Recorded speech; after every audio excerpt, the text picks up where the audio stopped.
नमः शंभवाय च मयोभवाय च नमः शंकराय च मयस्कराय च नमः शिवाय च शिवतराय च।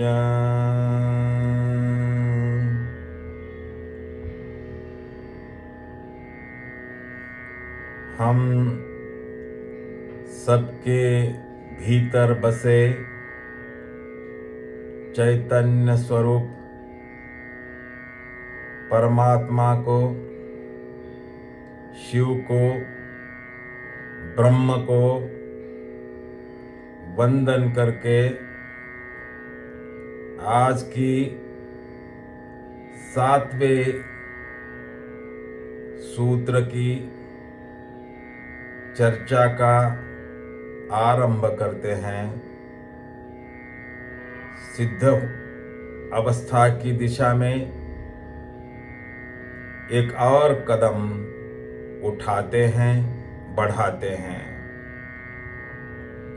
7वां सूत्र है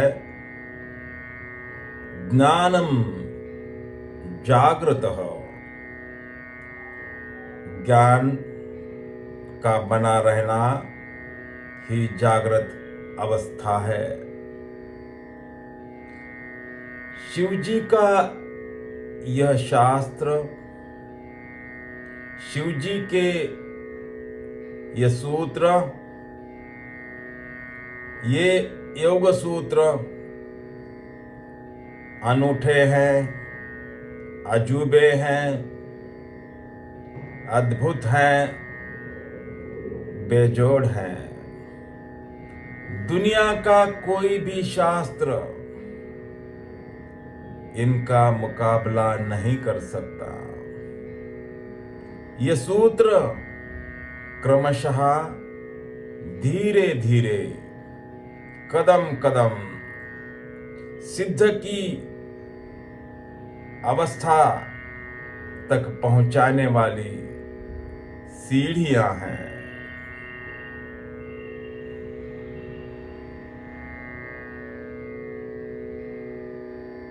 योग साधना में यह नहीं कि किसी मूर्ति के सामने जाकर घुटने टेक लिए और काम पूरा हो गया। यह नहीं कि आरती उतार ली और काम पूरा हो गया, कि सिर पटकाया और काम पूरा हो गया, कि प्रार्थना पढ़ ली और काम पूरा हो गया, कि मन्नत मांग ली और काम पूरा हो गया। इसमें सस्ती तरकीब नहीं चलेगी। इसमें मन को मात्र रिझाने की बात नहीं चलेगी। इसमें लोरी गाकर स्वयं को सुलाने की बात ही नहीं है। यहां उद्यम करना है, पुरुषार्थ करना है। आग का दरिया है और डूबकर जाना है। यहां आत्मस्मरण की बात है। अपनी चेतना को अंतिम ऊंचाई पर ले जाने की बात है। गौरी शंकर पर जाकर चांद सितारों के साथ धुनी रमाने की बात है। उनके साथ महफिल सजाने की बात है। जहां अखंड जागरण की धारा बह रही है, जहां अंतःस्वर का अनाहत नाद गूंज रहा है अहर्निश निरंतर। टूट गई सब मूर्छा, अब सपने विदा हो गए। सारी सुसुप्ति के जाल टूट गए, परम ज्ञानी हो गए, जागृत हो गए, सिद्ध हो गए। ज्ञानम जागृत हो, पता चल गया कि इस मरणमय शरीर में चिन्मय छिपा हुआ है।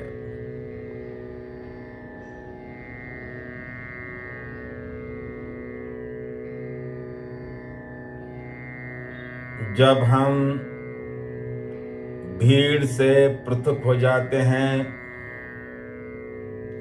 वासनाओं से पृथक हो जाते हैं, अवस्थाओं से पृथक हो जाते हैं, शरीर से पृथक हो जाते हैं, तभी इस बात का पता चलता है कि यह पृथकता ही हम स्वयं हैं। यह पृथकता ही हमारा स्वभाव है। यह पृथकता ही चैतन्य स्वरूप आत्मा है और इसका बोध ही ज्ञान है। इसका बोध ही साक्षात्कार है। हमें स्वयं को देखने के लिए अपने से थोड़ी दूरी बनानी जरूरी है। हमने जो शरीर के साथ तादात्म्य बनाया है, जो शरीर को हम स्वयं मान बैठे हैं, उस शरीर के साथ थोड़ा फासला, वह जो तादात्म्य है, उस तादात्म्य को तोड़ना जरूरी है। तभी हम आत्मानुभव ले सकते हैं। तभी हम स्वयं को ठीक से देख सकते हैं। तभी हम अपने स्वर को ठीक से पकड़ सकते हैं। तभी हम अपनी आत्मा को जगा सकते हैं। यह अनुभव ही अपने अस्तित्व को जगाना हुआ। चैतन्य पर शरीर का आवरण चढ़ जाने से मनुष्य स्वयं को शरीर मान बैठा है। शरीर को लोगों ने कुछ नाम दिया है। उन्होंने कहा राम, और हम स्वयं को राम मान बैठे। यदि वे श्याम कहते तो हम स्वयं को श्याम मान लेते। गड़बड़ी यहीं पर है। यहीं पर भ्रम का आरंभ है कि हम जो नहीं हैं वह हम स्वयं को मान कर चल रहे हैं। कठोपनिषद ने कहा, फिर कृष्ण ने भी गीता में इस बात को दोहराया कि न हन्यते हन्यमाने शरीरे। जो हम नहीं हैं उसी को है मानकर जी रहे हैं। हम मरण धर्मा नहीं हैं, लेकिन मरण धर्मा है मानकर चल रहे हैं, हमें इसका बोध नहीं है कि इस मरणमय में, इस मरण धर्मा शरीर में चिन्मय छिपा हुआ है, अमृत छिपा हुआ है। जिस दिन यह बोध हो जाता है, हम अपने चैतन्य स्वरूप आत्मा का अनुभव करते हैं, उसी क्षण, उसी अवस्था को हम ज्ञान की अवस्था कहते हैं। उस व्यक्ति को हम ज्ञानी कहते हैं। ज्ञान यानी आत्म स्वरूप की अनुभूति।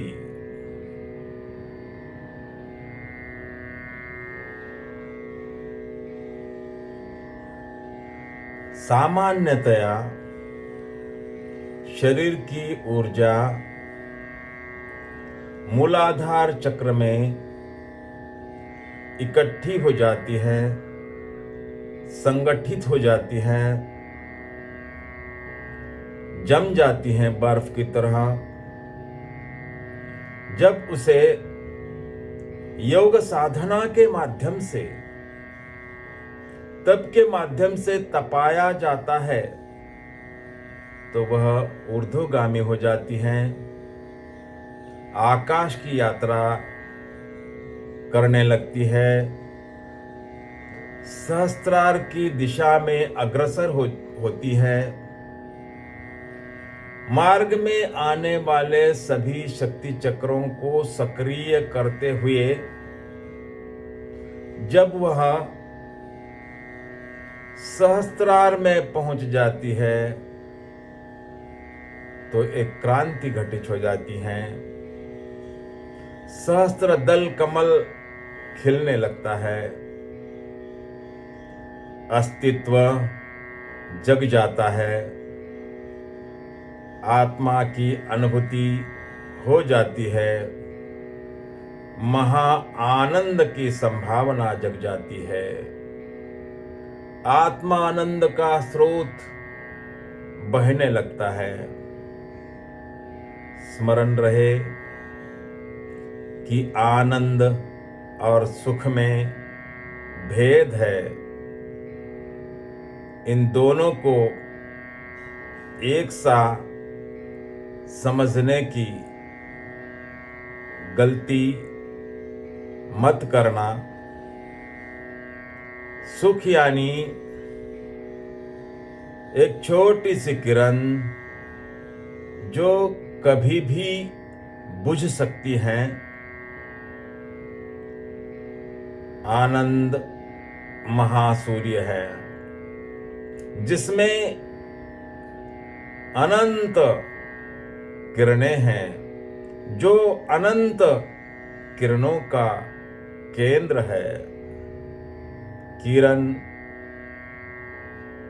जब महासूर्य में रूपांतरित हो जाती है तो सभी तरह का अंधेरा, सभी प्रकार का अंधेरा खो जाता है, हमेशा के लिए खो जाता है, हमेशा के लिए विदा हो जाता है।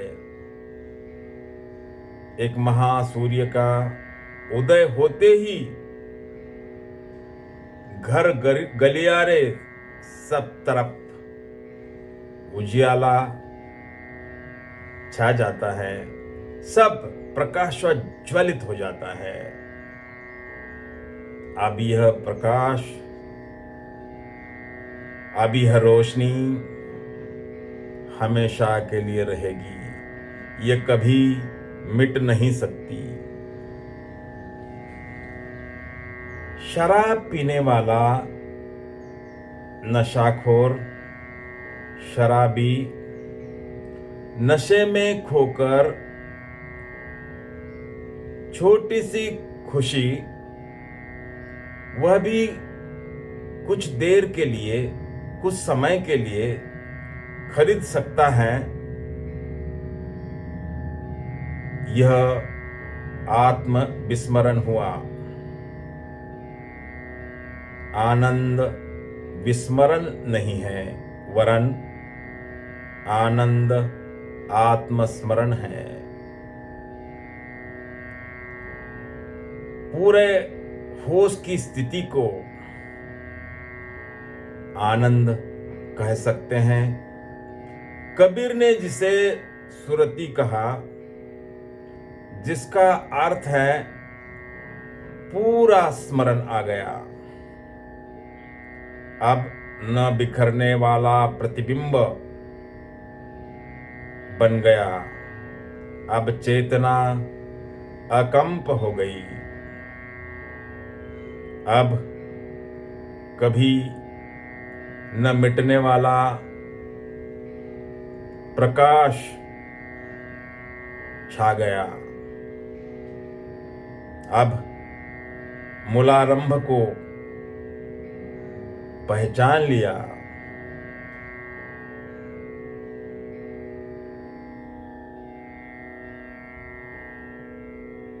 कबीर का जागृति के लिए यह जो पर्यायवाची शब्द का प्रयोग है, सुरती, यह शब्द बड़ा ही अद्भुत है, बड़ा ही सुंदर है। जब तक चेतना की लौ विचारों के झोंकों से कपती है, तब तक वह ध्यान है। जब चेतना की लौ अकंप हो जाती है, उसे किसी भी विचार की लहर डगमगा नहीं सकती। तब समाधि, तब ज्ञान। सामान्य मनुष्य का जीवन यंत्रवत है।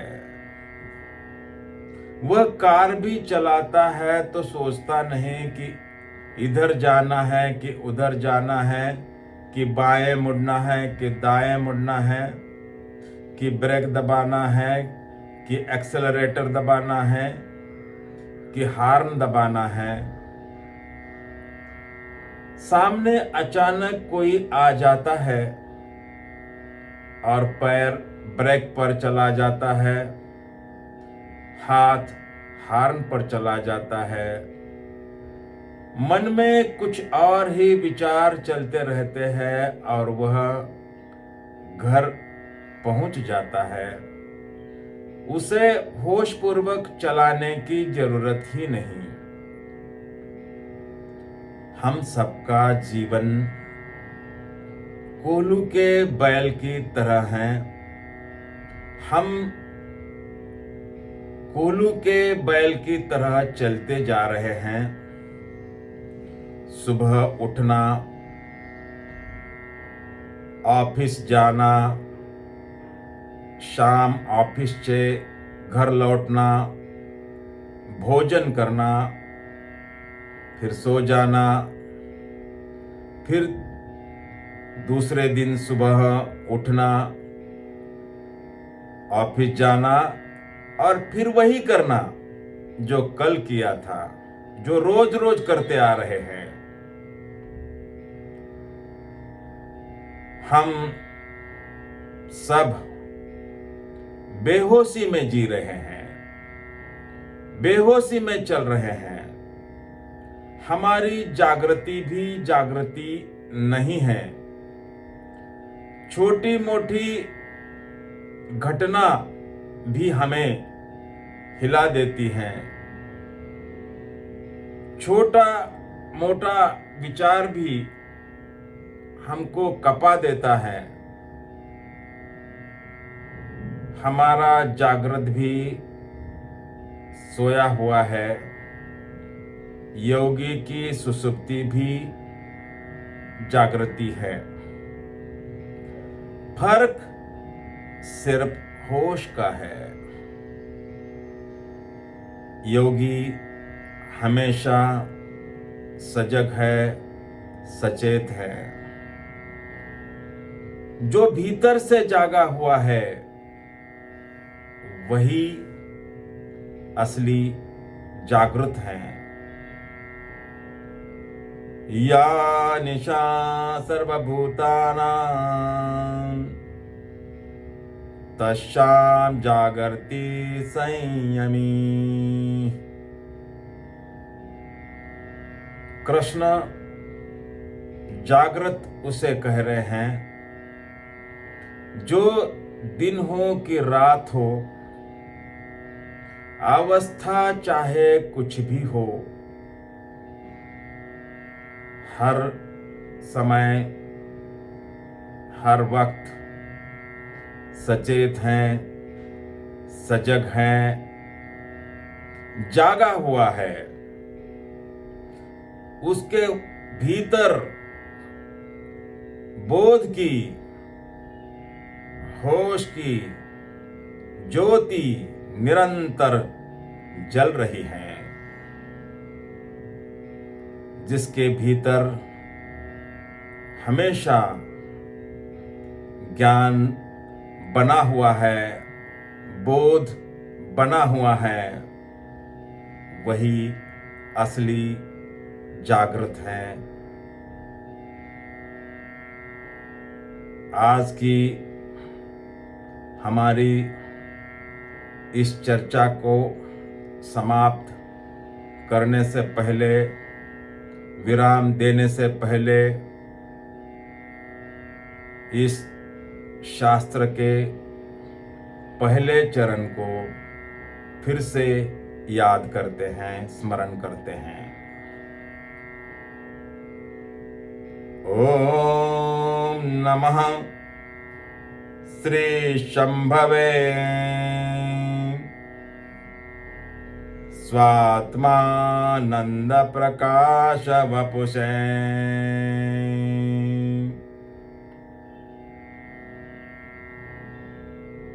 श्री शिवाय नमस्तुभ्यं।